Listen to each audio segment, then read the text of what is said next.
Right,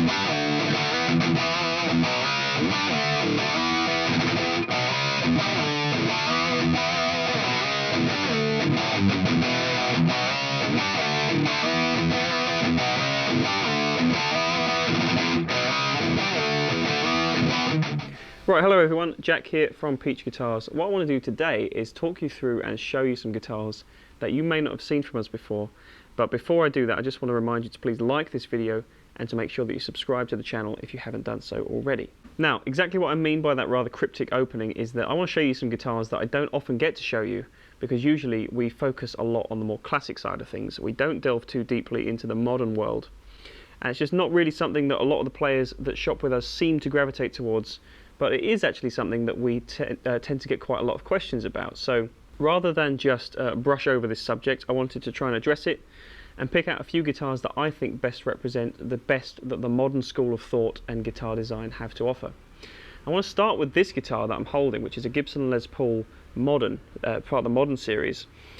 There's been so much attention on Gibson in recent years for their classic output and their return to form in recreating those original collection instruments, but not too much attention at all when it came to their modern series of guitars, at least not from us.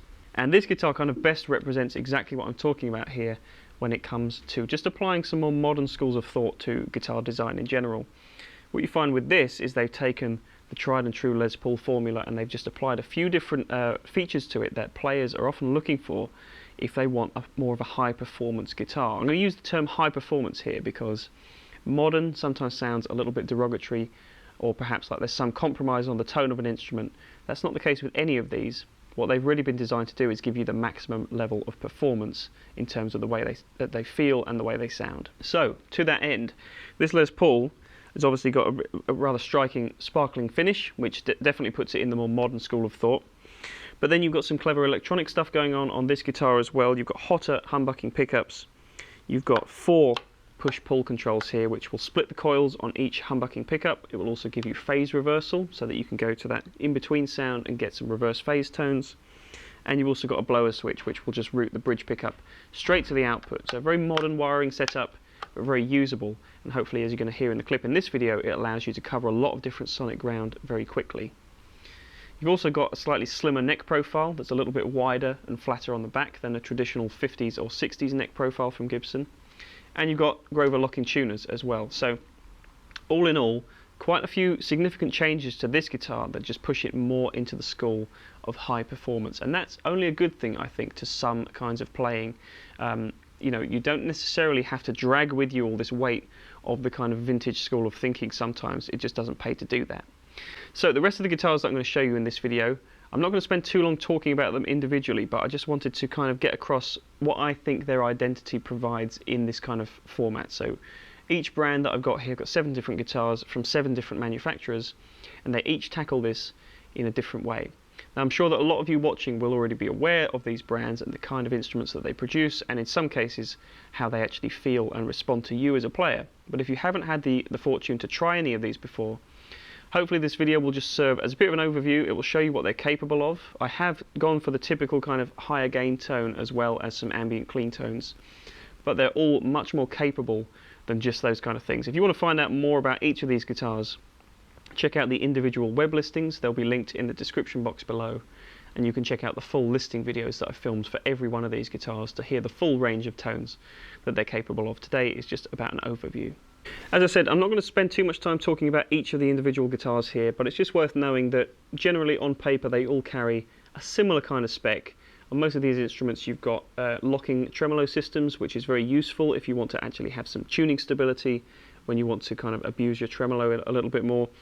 That's only a good thing, again, for certain styles. There's nothing wrong with that. It doesn't compromise on the tone. It's just a different flavour than a vintage style bridge or vintage style guitar would be. So generally speaking, all of these guitars tend to have slightly higher output pickups than a vintage spec guitar would do, but that does not detract from the versatility. In fact, you'd often find that players of the 70s and 80s were modifying their guitars for higher output pickups, and that would enable you to get a wider array of different tones, because you can always come back from a gain tone. It's not always that easy to get more gain. Obviously nowadays you've got high gain amplifiers and many distortion pedals and stuff like that that you can stack on, but all of these pickups have a unique kind of sonic signature. It doesn't sound like a vintage tone, but despite that, they can still etch into that kind of playground if you want to do that kind of thing. If you want to get into a more of a classic tone, a lot of these instruments will still facilitate that, as well as being able to push forward with a much stronger kind of tone just from the guitar without using any effects.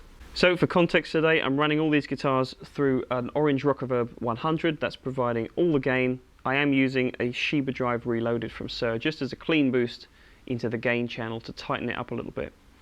I'm also using for the clean tone an Earthquaker Devices Afterneath reverb, and that's providing all the ambience and the spaciness that you're going to be hearing. Okay, so I appreciate this is kind of a little bit of a random selection of guitars, but I just wanted to try and make the case for some more modern guitars that we tend to stock here. It's not just all about the vintage guys. We definitely cater to the modern player as well. And once again, I'm hesitant to use that term modern in any kind of a derogatory way. High performance, I think, is very befitting of all of these instruments. And whatever kind of style you choose to play, there's definitely going to be an instrument here that will appeal to you, will appeal to the kind of shape that you're used to feeling on the neck, the kind of response that you're used to getting from any kind of guitar you play tonally with the right hand and the left hand. So hopefully there's something here for you, and if you want to find out any more information about any of these guitars or any of the other high performance guitars that we stock at the shop, you can do so by heading to peachguitars.com.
So thank you very much as always for watching. I hope you've enjoyed it. If you have, please like the video down below, comment down there with your thoughts as well, and as I said before, make sure that you subscribed to the YouTube channel. So that's it, thank you very much, stay tuned, and I'll look forward to seeing you in the next video.